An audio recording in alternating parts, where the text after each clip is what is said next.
Hi, I'm Chinese-Australian comedian Annie Louey. I was lucky enough to be born in Melbourne, Australia's comedy capital, where I've been working full-time as a comedian for the last 7 years. With some modest success, I might add.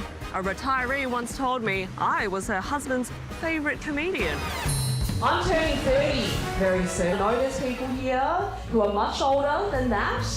There are people here in their 40s. But these days, you can't make it big without going international. So I've decided it's time to level up and try becoming an international superstar / the best and most famous comedian the world has ever seen.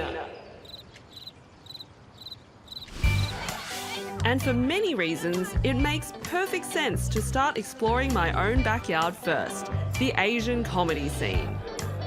So I've picked 3 places to perform in, each with its own unique challenges, to give me an idea of what it's like to be a travelling comedian. Along the way, I'll be learning from brilliant comedians who live or work in these regions. If nothing else, maybe I'll get some tips on how to avoid jail time.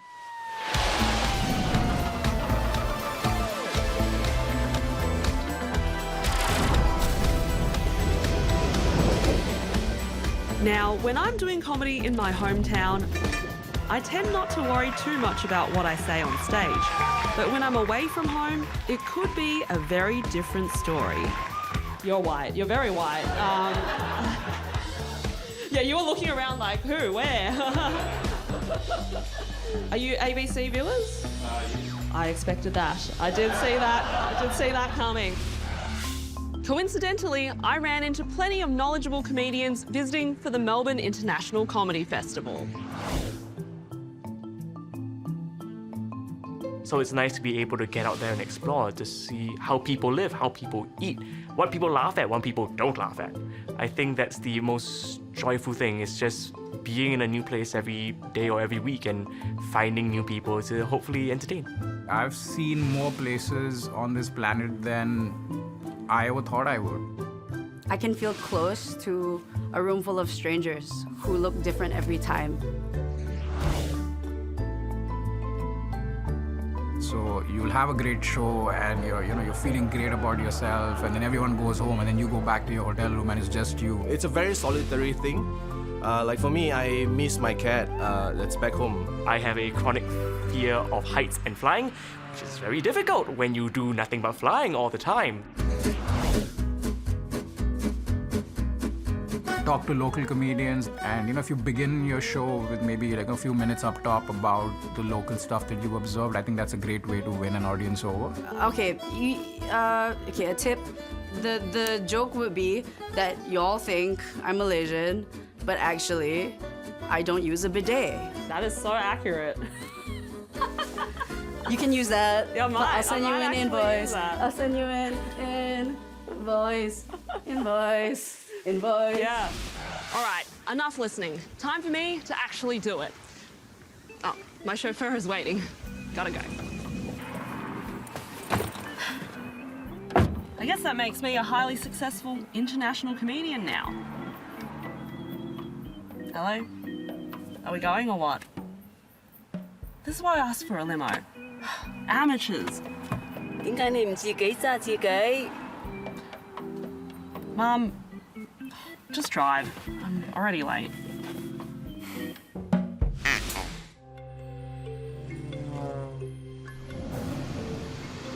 Well, it's 24 hours later and I finally made it to Hong Kong.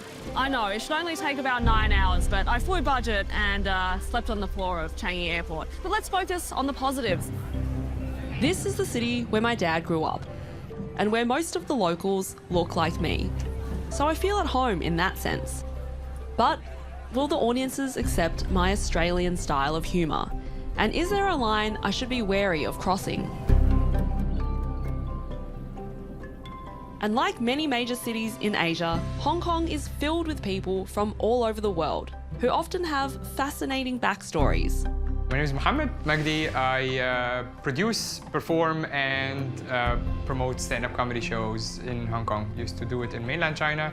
Now in Hong Kong, I've been doing it since 2019. Mohammed is in charge of the first show I'll be doing as part of my comedy quest. Mohammed grew up in Egypt but left in 2012 after being involved in the Egyptian Revolution. He ended up in northern China and did his first open mic in Shanghai. Remember Tahrir Square in the news about 10 years ago, 2011? I was there, I was protesting. We want freedom of speech, and it was not good. The police started shooting people, it was really ugly. I'm like, I'm tired of this, I want freedom of speech, I'm moving to China.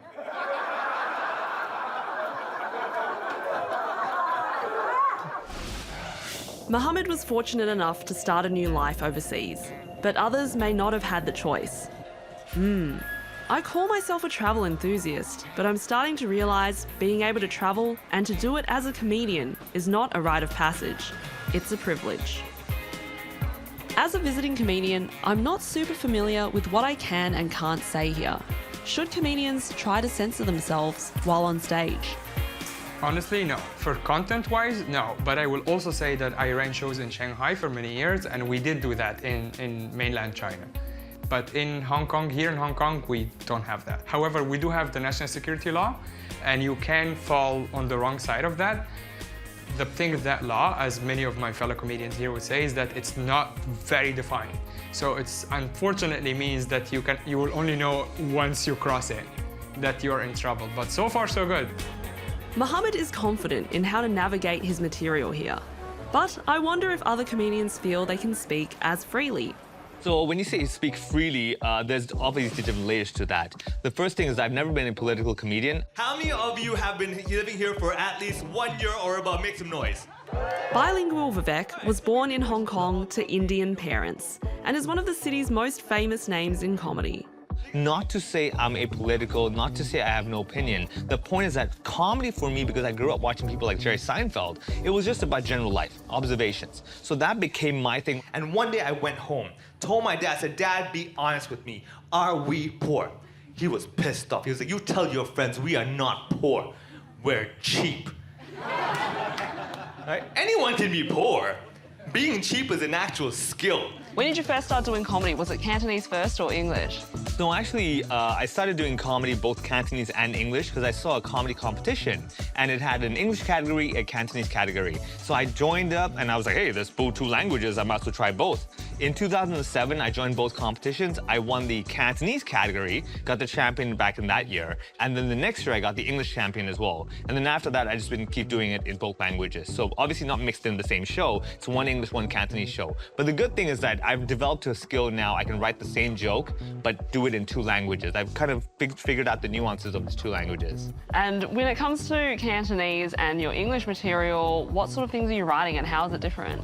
Initially, when I first started, it was a lot to do with my identity. I'm Indian, I grew up in Hong Kong, I can't really fit in. So when I was writing in Cantonese, I would be like, hey, I'm trying to be just like one of you. I'm a local, but I just can't fit in.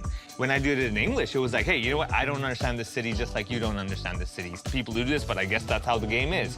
Over the years, my comedy changed. It became about my life that's happening now. The Hong Kong scene is very small, so you're getting spotted out in public, but then you're also very accessible at all the gigs. Do you still feel very down with the people? I've never been the type of guy where I want to distance myself like, oh, excuse me, who are you? Because that's where the comedy is. I like taking the train and going to schools rather than just getting an Uber and just going all the way there. Because I want to do the daily life that everybody does and go, hey, you know what? I exactly know what they're talking about. It's been a time and time again repetition where I find I could be a rock star 1 hour ago and I'm like suddenly lining up for a really boring admin thing that I've got to pay a bill for. Wow, I didn't realise. Some famous people still have to line up and pay their bills. That sucks. In terms of tonight, I've been developing some material. I've been blending a little bit of Cantonese into the jokes. Do you have any advice on that? Like, is that a good idea? I think the first thing is you have to establish that as much as you are Chinese, you have to admit that I am not the Chinese you think I should be. Because I find there's a difference in the way people see you. When they see a non-Chinese person speak broken Cantonese, they're like, ha ha ha, that's pretty good, When a Chinese person speaks broken Cantonese, they're like, disgrace, right? Once you've established that I get it, I'm disappointing, I should know Cantonese better, but let me tell you, I'm trying, and let me tell you how I'm failing.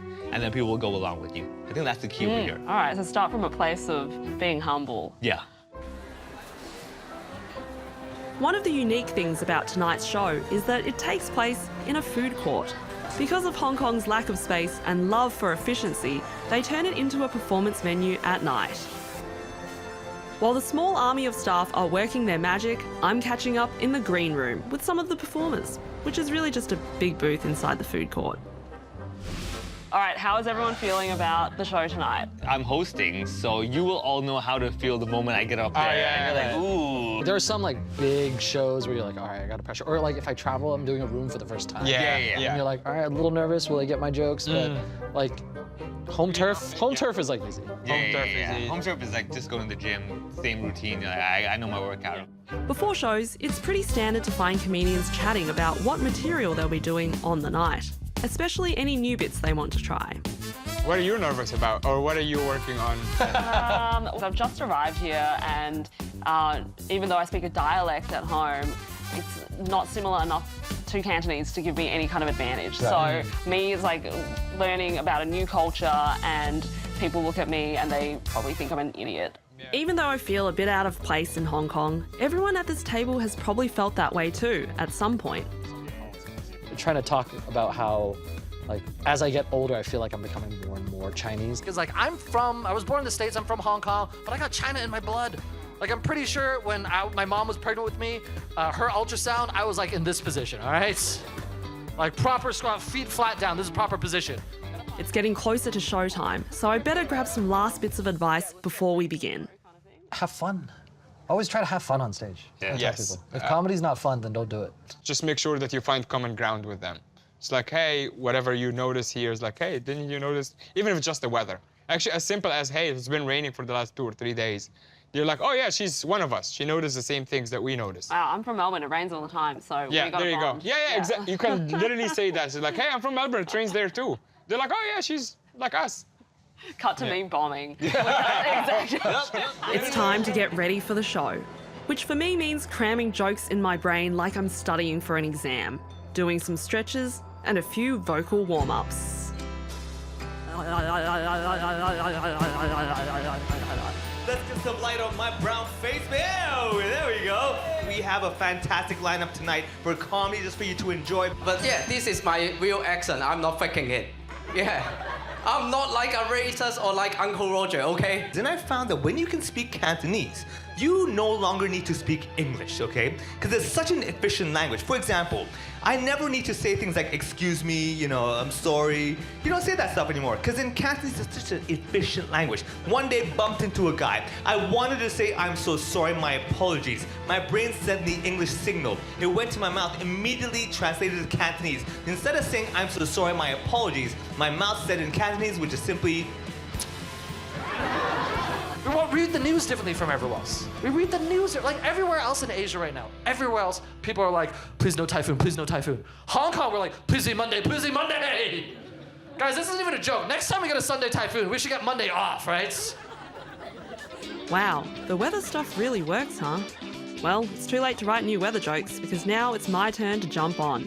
you are in for a treat. Our next comedian comes to us all the way from Australia. Get some energy going in the room, everybody. Please welcome to the stage, Annie Louey! Hi, hello everyone. Saturday night in Hong Kong.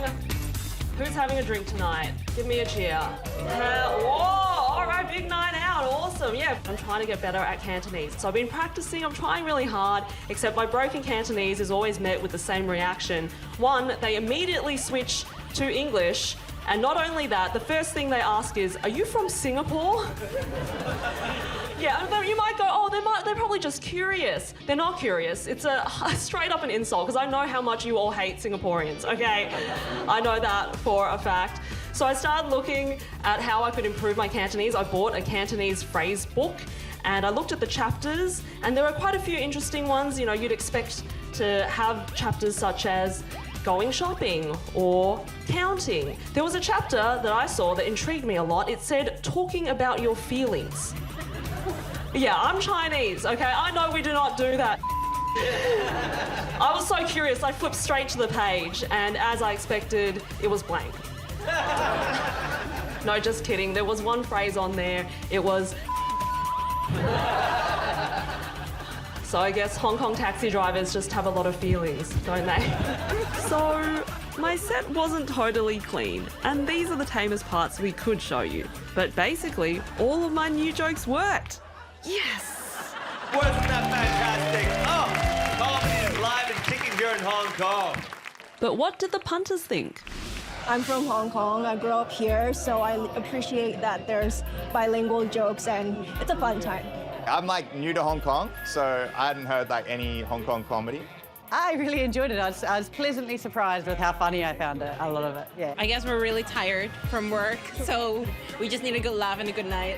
Tonight's audience gave you a good feel of a Hong Kong audience where you see people laughing, but they may not be loud laughers. Yeah, I was They're not like, that. oh, you know, they're ah. But I'm really glad it worked out because this could have been a chat where you console me as well, because like I bombed. I'd be like, Annie, I mean, Hong Kong's a tough city, what are you gonna say, you know? Yeah, but I'm heading to other countries where it might not be as cruisy and I've had no experience, so anything can happen. At least you know you can tell me, you know what, guys, this was funny in Hong Kong. Yes. It's your problem. Your problem.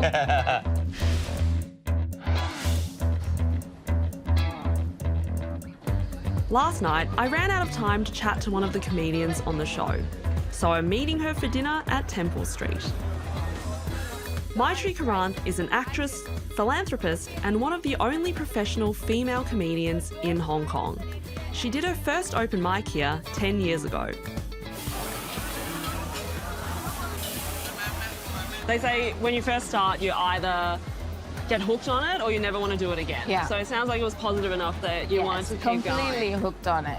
I did have moments when I thought, well, what am I doing? Yeah. But yeah, hooked on it. Yeah. Some of Maitri's most popular material is about her husband, who she's been married to for 30 years. My husband is so lazy. All my friends' husbands are such babe magnets, right? I don't know how I got stuck with this fridge magnet.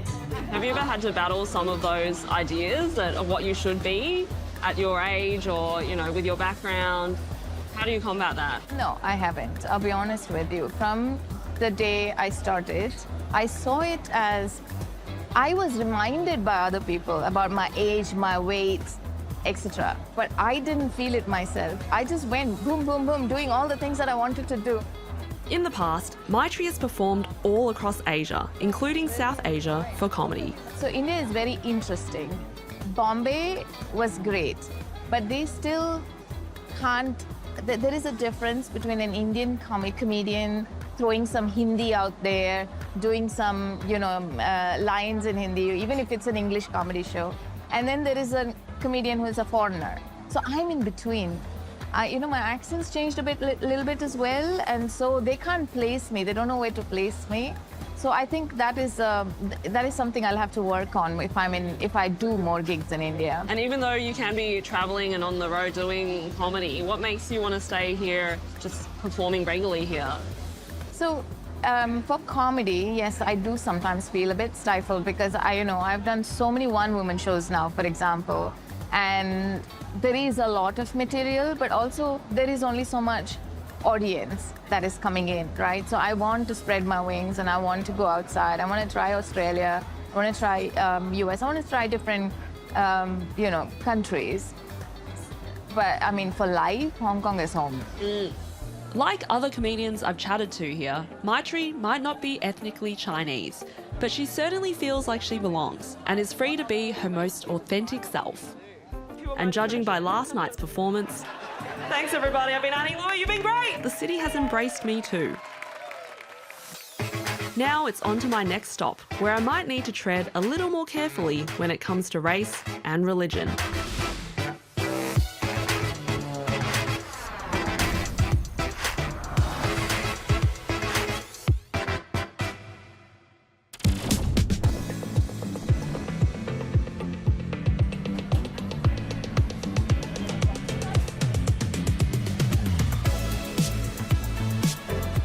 I've arrived in Malaysia, famous for its incredible food and unique blend of different cultures. All great material for comedy. But when it comes to making jokes, I've been told not to talk about the 3 R's, race, religion and royalty. But how does it work in practice? I'm here to find out. Whoops, walked the wrong way. The main ethnic groups here include Malays, as well as people from Chinese and Indian backgrounds. The majority of the population is Muslim, and the country is governed by a dual legal system made up of civil law and Islamic Sharia laws. While I'm here, I hope to see what the relationship is between religion and comedy. Can religion be funny? The country has connections with comedians like Ronnie Chang, who was born in Malaysia, and of course, Netflix sensation Jason Leong. And here they are, literally fighting to be the world's best Malaysian comedian. Before I left Melbourne, I caught up with Jason during the comedy festival to help me prepare for this current leg of my self-made tour. Hello. Hello, Jason. The comedy industry, the whole of Southeast Asia has exploded exponentially.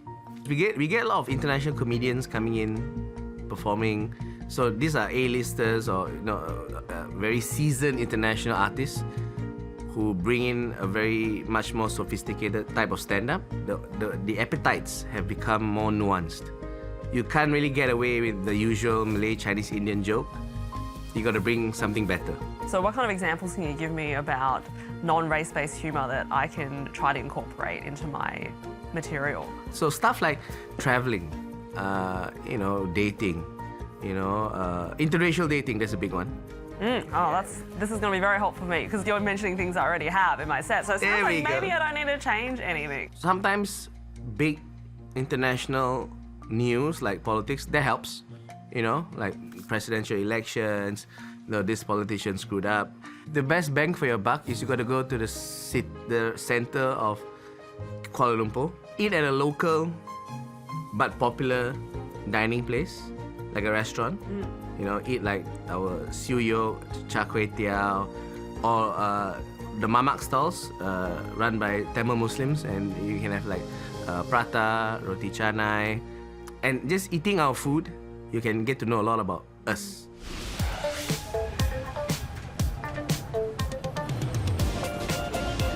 Tonight's pop-up show is taking place at Wayang Kulit Tattoo, which happens to be a tattoo parlour and cafe.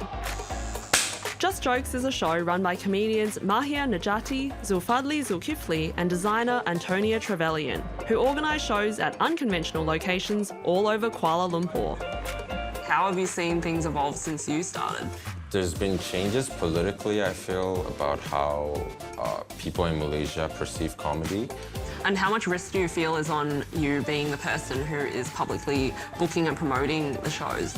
I do feel a lot of risk on a weekly basis, but I think that's part of the game of doing comedy in Malaysia. Because I'm a comedian myself, I know that sometimes in the moment you may say the wrong thing or you just want to break the tension, so you say something like controversial. Mahia was one of the many comedians who got their start at the now infamous Crack House Comedy Club, which was forced to close in 2022. Comedy in Malaysia is now inherently tied up with the controversy that surrounded comedian and Crack House Comedy Club owner Rizal van Giesel. I'm standing in front of where Crack House used to be. On the second floor, there's no evidence of a comedy club ever existing, except if you look closely, there's a splash of red paint, which says, "Watch out, you've been marked." The incident occurred at an open mic show, where anyone can sign up to do unvetted material. A woman took to the stage saying she had memorised chapters of the Quran before removing her religious clothing. The saga led to Crack House being vandalised and Rizal and his family receiving death threats. So it was a 1 minute and 26 second stunt. I wouldn't even call it performance, stunt. She just said words and then did a stunt and removed her hijab without any hint of irony, without any hint of sarcasm whatsoever. So there was no attempt to be funny. It was just, look at me, I can do this. And everybody just went. And it went viral. And then she was arrested. And then people were so outraged at, oh, how can this club must be a den of sin. And the place was shut down. It was raided and shut down. And then they realized that, oh, this friend of mine who owns the club is also a stand-up comedian in his own right. And then once they pinned my name to the club ownership, they started to question my own content, my own clips that I had posted up. About months ago. I was there at the police station when he was arrested. Till today, I still have some remnants of PTSD. Because it felt like when he was arrested, it felt like I was arrested. Because it could have happened to either one of us. The Malaysian authorities and the government started labeling stand-up comedy as some kind of evil Western import, like, you know, democracy. Rizal was initially charged with sedition, which can carry a maximum penalty of up to 20 years imprisonment. But later on, they retracted the sedition charge and gave me what they call the Multimedia Act, Section 2331A. It's a law that helps people voice out if they're offended. Yeah, online. So according to Section 2331A, I uploaded content on social media with the intention to hurt people.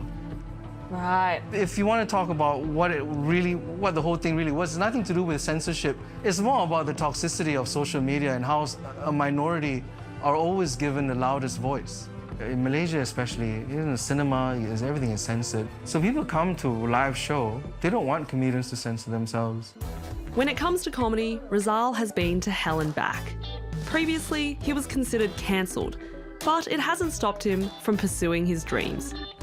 However, it's not the dream he has for his children. Would you encourage your kids to pursue the arts? No. Yes, well, the arts, yes. But if any of my kids decide to do stand-up comedy, that's a sign that I failed them. Yeah. I know the psyche that goes on behind every stand-up comedian. I know why we like going up there and being the center of attention, because we didn't get enough of it when we were kids. No disrespect to the stand-up comedians that are watching this. I love you guys. Keep doing what you're doing. After that very accurate attack on my psyche, it's time to get ready to become the center of attention. Okay, let's start. Okay, let's do a fake laugh so I know what real laughter sounds like. 3, 2, 1. Okay, now boo me like I've insulted your country. Singapore is better than Malaysia. Singapore food is better than Malaysian food. Singapore economy is better than Malaysian economy. Apologies to Singapore, but there seems to be a pattern here. Asia just loves having a laugh at its rich and tidy cousin. See, throughout my comedy journey, it's always been weaved with low self-esteem, insecurity, and the fear of farting on stage.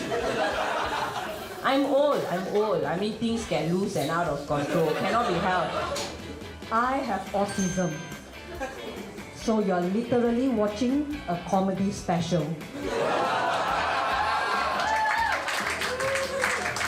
But my first clubbing experience is not going to normal club. I go dangdut, you know, the Malay one. Then, man, I go pergi ke dangdut Malaysia. I go in the music. Abang nak yang mana? Perawan atau janda? Kalau nak belas saya, marilah belas. I wish I could understand Malay so I can enjoy the in-jokes. But I'm up next, so hopefully the audience will still find me relatable. Everybody, put your hands together for Annie, everybody. I've been on some pretty terrible dates in my time. I once went on a date to a casino. Food court. Yeah, not even just to the casino, to the food court of a casino, and the guy made me pay for my own meal. Yeah, he was like, you go get what you want, I'll meet you back here, I'm getting Indian. And then he just walked away. Yeah, that's when I knew he definitely wasn't getting any Chinese that night. I only had 5 minutes and it went by so quickly, and I can't believe how good the response is. It's like receiving an instruction manual from all the people that I interviewed, and when it's going, you're like, oh my God, it's working. It's like you're riding a bike, I'm like, oh, the bike is going, like we're going. All right, everybody, put your hands together for next act, Mr. Rizal Van Gazel, everybody. Yes, I'm here, the convicted comedian, former owner of the Crack House. I actually came back on tour, just came back on tour. Yeah, thank you, yeah, I was in Penang. The most common thing people will say about Penang people is that Penang people cannot drive. Yeah, I've been around the world and never ever have I ever seen anybody who knows how to reverse on the highway. I have children. I'm a single father. You know, before I when I started parenting, right? I would watch these parenting tips. Usually the Western style of parenting doesn't resonate with me. You know. Yeah, I watch these videos like Dr. Phil, Oprah Winfrey, and they'll go like, oh, you must practice patience. Patience, regulate your emotions. You know what I mean? Yeah. But then now my kids are teenagers and the attitude comes up. Yeah, you know what I mean? I'm like, what? Hey, son, go bring in the clothes from the balcony before it starts raining, please. And he does this. And in me, I'm like, okay, this is the part where I practice patience and regulate my emotions. But my Malay side comes up. You know what I mean? We need, honestly, we need a Malay Oprah Winfrey. Like an Oprah Wan Farida. I have no idea what's going on, but the audience is absolutely loving Rizal's Malay punchlines. In fact, all the biggest laughs of the night came from comedians who can speak the local language. Great first experience, I think. Yeah, great, so great. I mean, like, we're so having a very big laugh, like, because it's our first time, right? Yeah. We haven't been to any stand-up comedy before, so it's kind of a good experience. The headline act, Rizal, we've known since he started the Crack House. We used to be regular attenders there until all the problems he had legally. We were supporters of that. He spent a lot of time not knowing what was going to happen to him. He certainly lost his comic mojo. But I would say the last 18 months or so has come back, and tonight, yeah, he was on fire. It was the old Rizal again. Rizal's Great back. to see him. Yeah. Great to see him. Yeah, it's fabulous. Now that the comedy is done for the night, it's time to commemorate a successful gig with my very first tattoo. I really like what you're doing right now. It's really awesome. Nah, just kidding, I'm faking it. I'm too chicken. And my mum would kill me.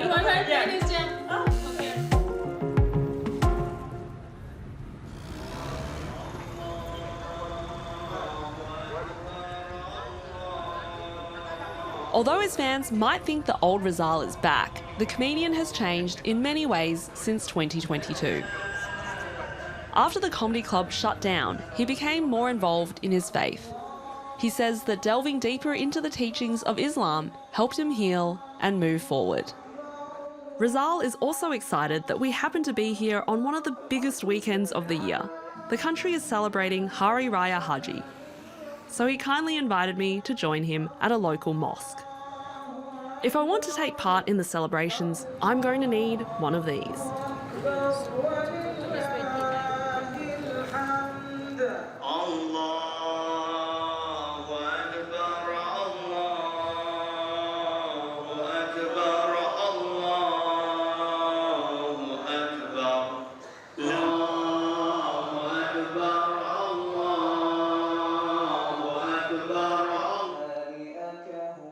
Today's holiday commemorates Abraham, or Ibrahim's willingness to sacrifice his beloved son to obey God's command. Part of the festivities involve sacrificing an animal, usually a cow, a lamb, or a goat. This is also significant because it's my first time visiting a mosque. Well, on a technicality, it's actually my second. My taxi dropped me off this morning at the wrong mosque, so now I've been to 2 mosques in one day. One of the people who Rizal turned to during dark times was Imam and scholar Dr. Muhammad Ayman Al-Akiti. Dr. Ayman works at the Fatwa Department, which hands down Islamic rulings for the Muslim population in Malaysia. He spends a lot of time at the mosque we just visited. In fact, his grandfather helped build the mosque. So I give a talk and preaching at that mosque every Sunday. Do you ever use humour to engage your audience? One of the ways that I've been taught that while preaching, you have to have kind of jokes. You know, one of our seniors said that no, the people will only focus within 20 minutes. After that, they're gone already. Unless you come with something that is humorous, something funny, you know, just to relax, and then you get a new momentum and you start again. You know? What about generally comedy in society and Malaysian society? How have you seen it change and does it affect you? Comedy has been in my life since I'm very small. Even Islam allows it. With, of course, there's a limit. You know, everything have a limit. So as long as we follow the limit and follow the guidance, and then inshallah there's no harm to have something that humor. How do you find that limit though? Okay, the limit.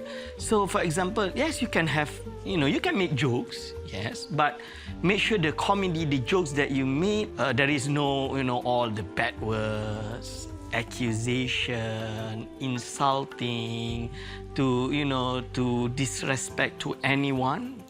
Dr. Ayman's appreciation for comedy means he gets along well with Rizal, and the pair have known each other for many years. So you knew him already when the news came out about the crack house shutting down. Do you remember that time, and what was it like for you as somebody who is looked up to as a Muslim leader? Okay, I do not agree what happened at that program, but I know it's not him. So I know he did not make any wrong. I think I called him or his sister and asked what actually happened. So after the explanation, then I understand, Islam do not teach you to hate. We love, not even among Muslims, even to the non-Muslim. If they make a mistake, then we try to show them to the right path. One of the questions I get asked the most as a comedian is, are you afraid of getting cancelled?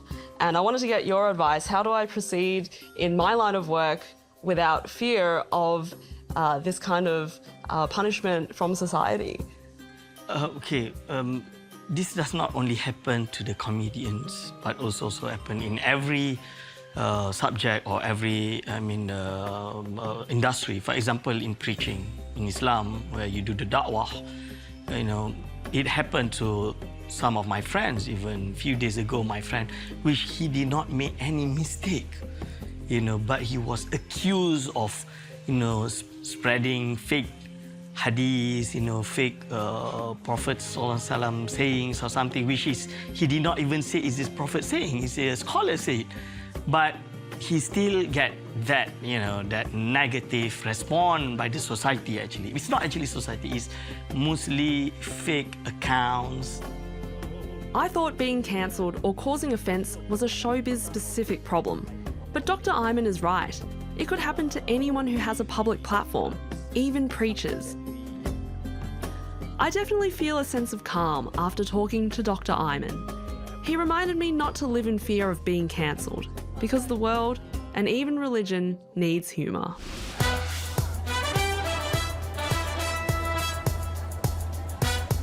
I've been in Malaysia for 48 hours and I've accomplished pretty much everything. The only thing I didn't do was write a joke about the food.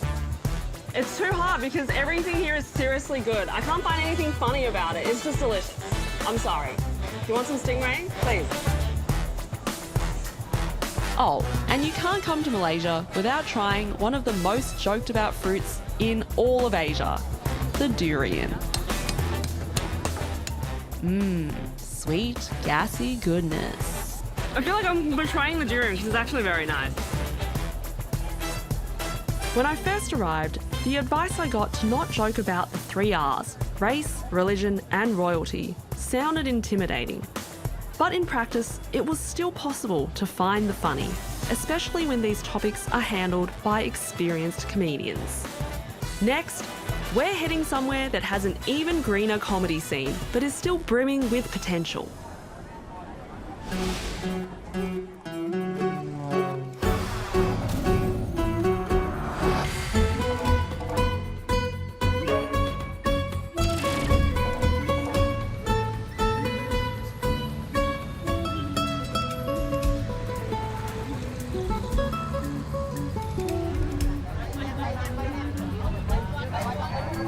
Cambodia is an essential pit stop for anyone travelling through Southeast Asia. It has a population of about 17 million people and about 2 billion tuk-tuks.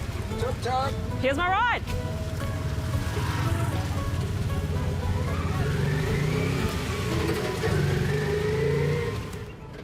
It's my first time in Cambodia, and looking after me is driver Dan Phillips. He isn't your average tuk-tuk driver though. He's also a seasoned comedian who's been part of the Cambodian comedy scene for 5 years. Let's just say he knows how to keep the ride entertaining.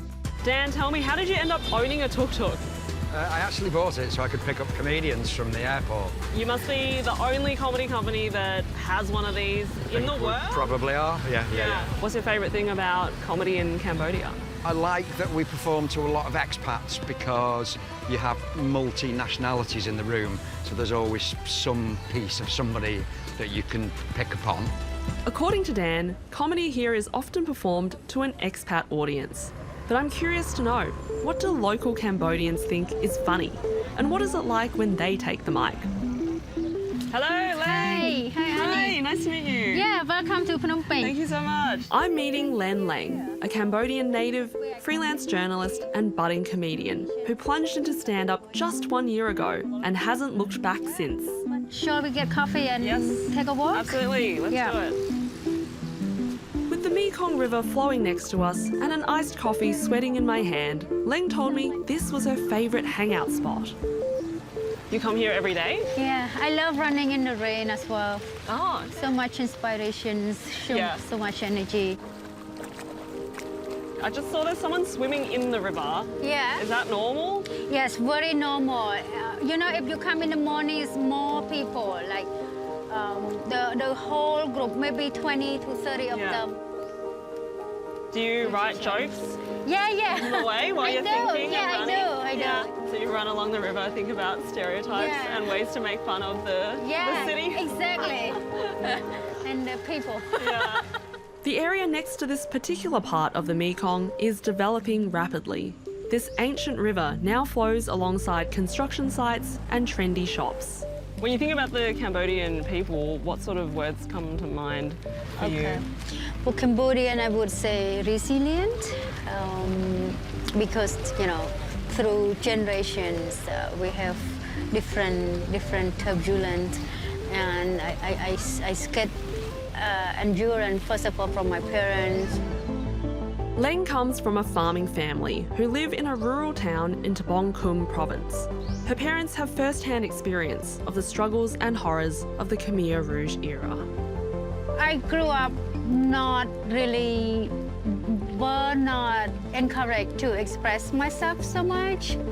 Especially, I cannot really even cry.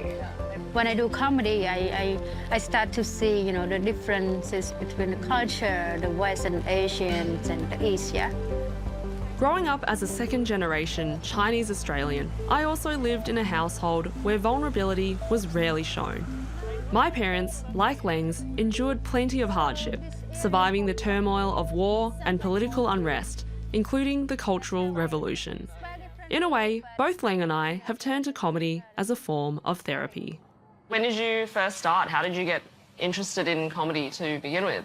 Sometimes my friend said, oh, I'm too serious, right? And then, because I want to hang out with them, but also want to make them enjoy the moment, so I start to become sarcastic and you know, need to make fun of everything serious, because being a journalist and especially doing national news, politics, and hard-hitting journalism before, right? But then I want to balance it out. How would you describe your level of concern now around what you write?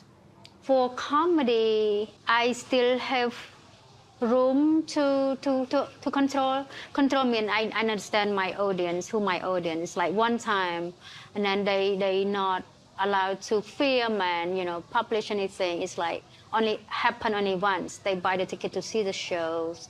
For journalism, the atmosphere, you know, the contact, the political contact, the space is shrinking. In 2017, Leng was working for one of the news outlets that was shut down, accused of being critical of the government.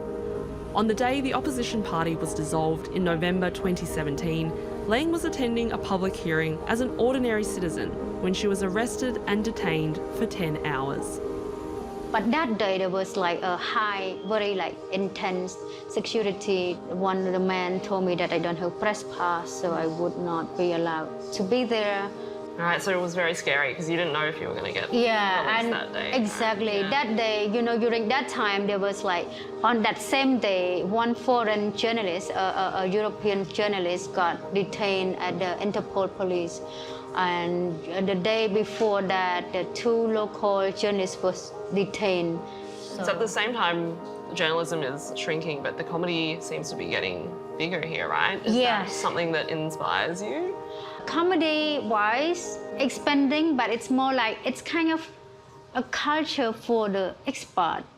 It's not really local that access to, because it's like in English, and then those who understand enough English and also understand what stand-up comedy is.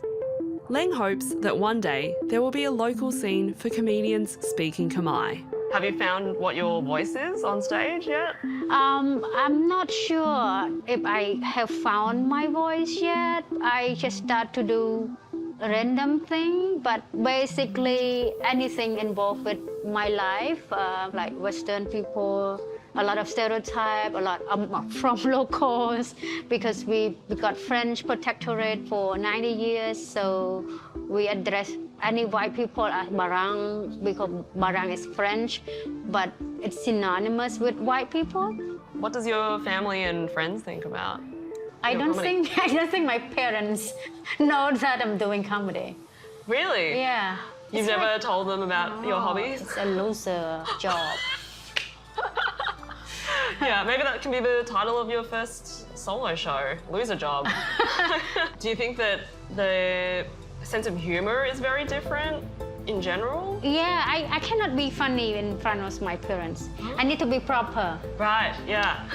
I think there's something with Cambodian as a second generation of Khmer Rouge.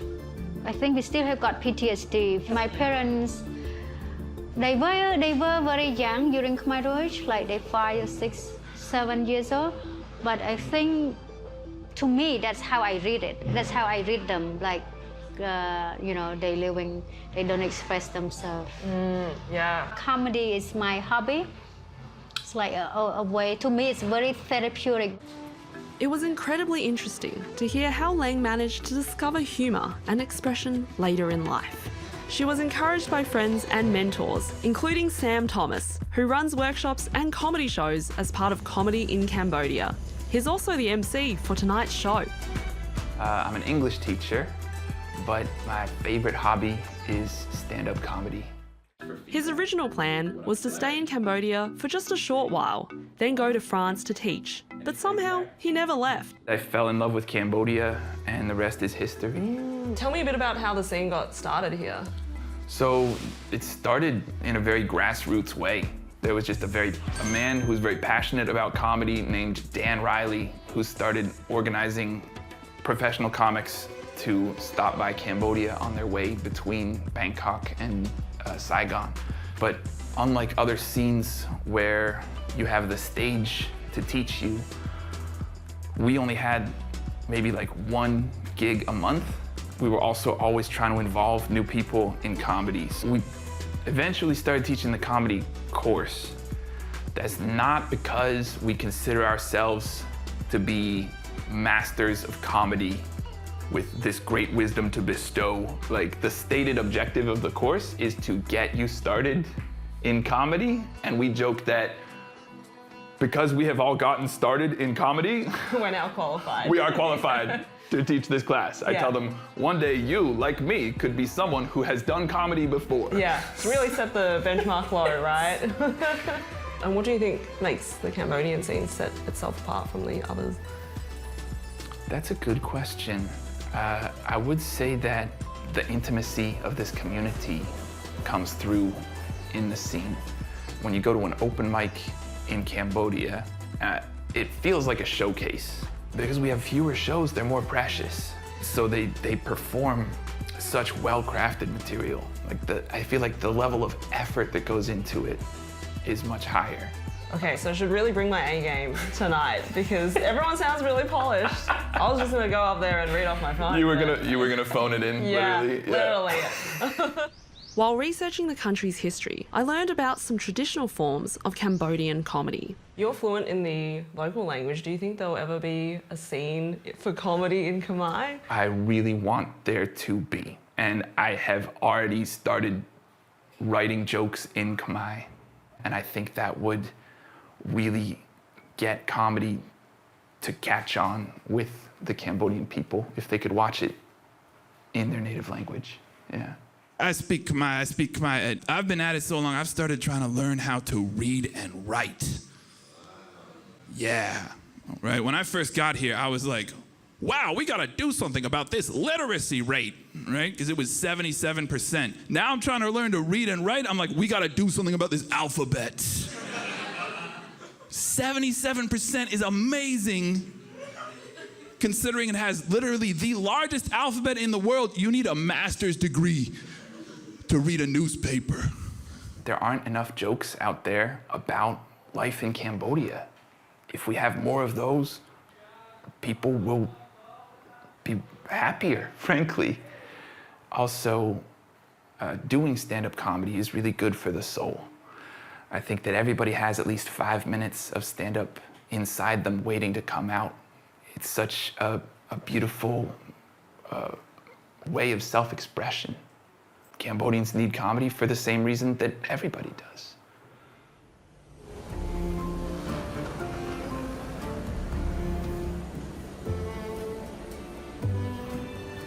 Thanks to Sam and Leng's wise words, I'm getting the sense that in Cambodia, it's not all about the jokes. It can be about something as simple as feeding your soul, while also having the significance to change society for the better. Having topped up on inspiration for the day, it's time to get into the zone for tonight's show.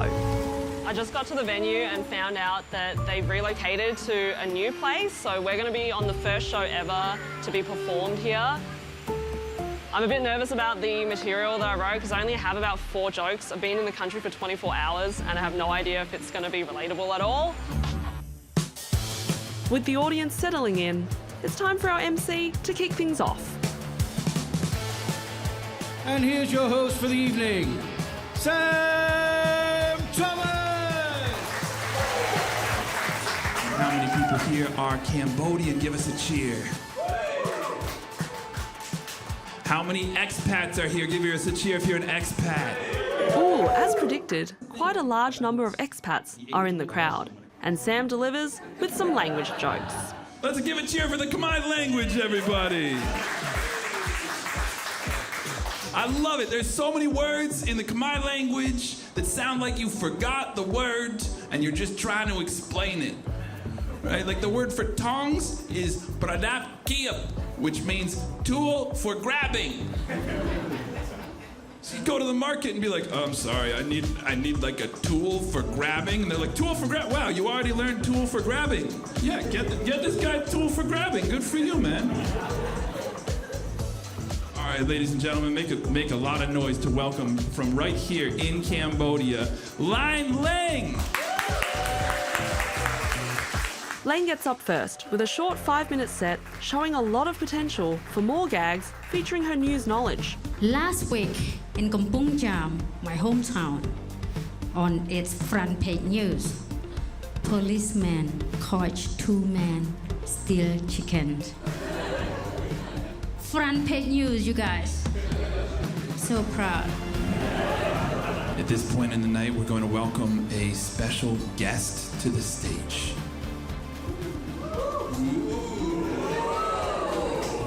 So please give a nice, warm Cambodian welcome to Annie Louey, ladies and gentlemen.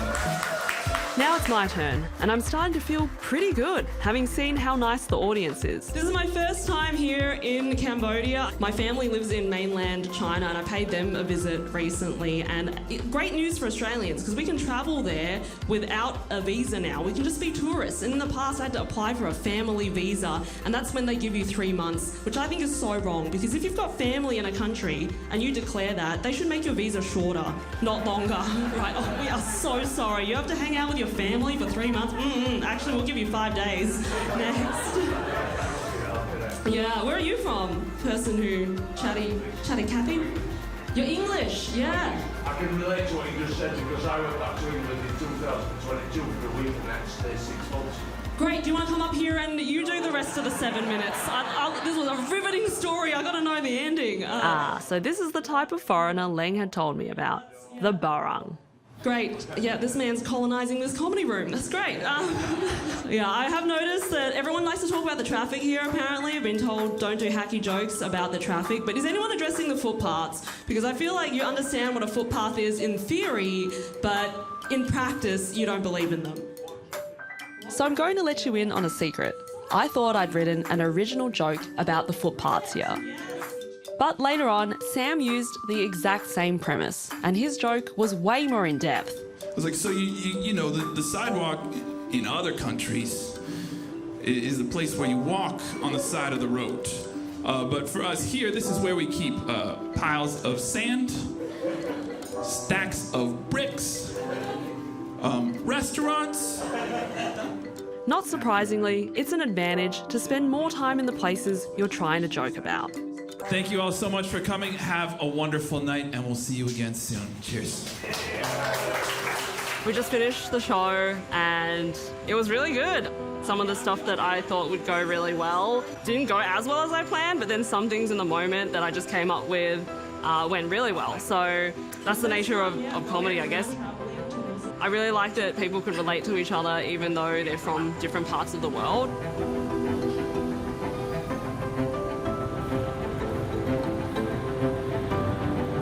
And with that, my comedy tour has come to an end, for now.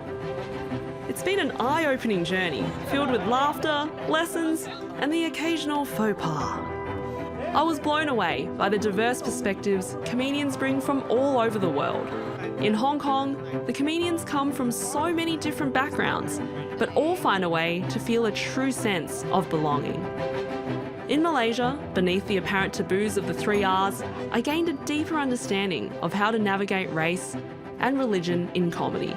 And should I ever get cancelled, there's still hope that you could come back bigger and better. Sure, my footpath joke tripped and face-planted in Cambodia, but the comedians I met and the passion and authenticity they bring to the stage reminded me why I got into comedy in the first place. To express my ideas and revel in the pure joy of making people laugh.